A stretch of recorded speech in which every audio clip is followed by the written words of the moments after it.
Ave Maria, chers frères et sœurs, bienvenue à bord de ce Boeing 791, Contes et légendes.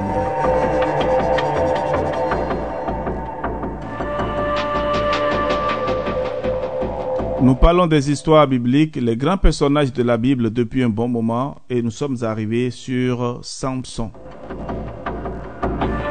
Dans la dernière édition de Contes et légendes, Samson a été piégé par une femme, Dalila.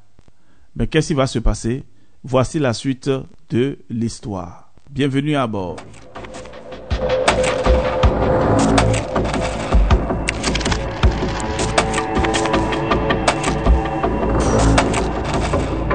Comme quoi, Dieu ne laisse jamais ses enfants dans la main de ses ennemis.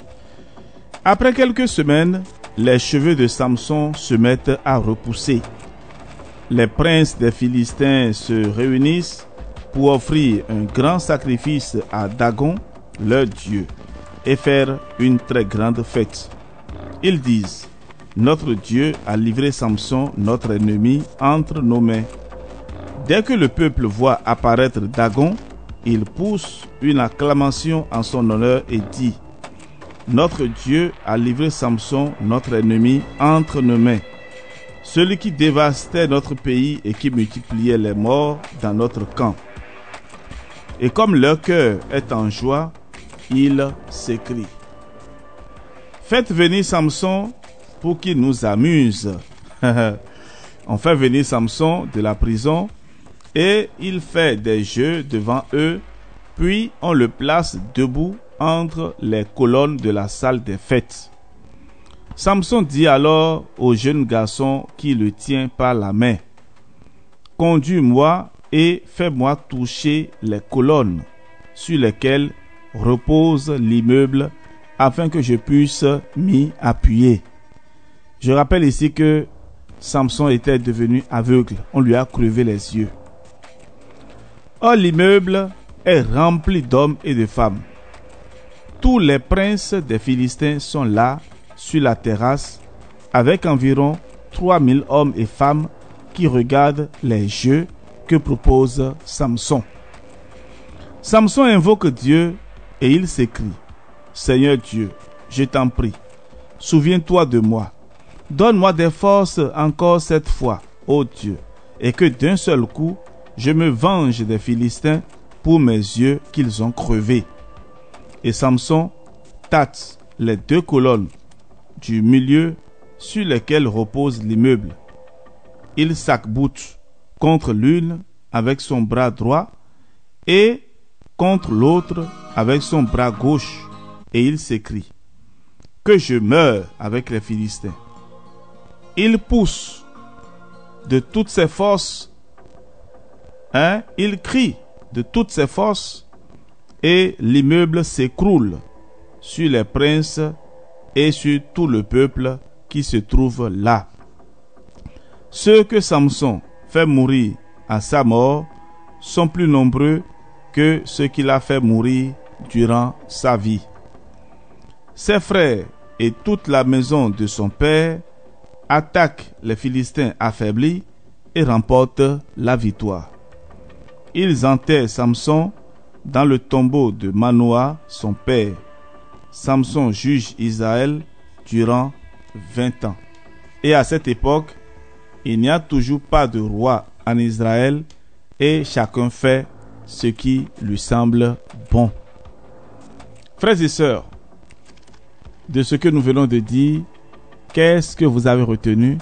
Qu'est-ce qui vous a intéressé? Moi particulièrement, c'est le fait que Dieu a exaucé les prières de Samson. Quand nos ennemis nous défigurent, nous déshumanisent, nous avons encore la force en nous pour appeler Dieu au secours. Il y en a parfois qui pensent que Dieu les a abandonnés parce qu'ils ont commis des bêtises, des erreurs dans la vie, et ils pensent que c'est fini. C'est vrai, Samson avait commis une bêtise.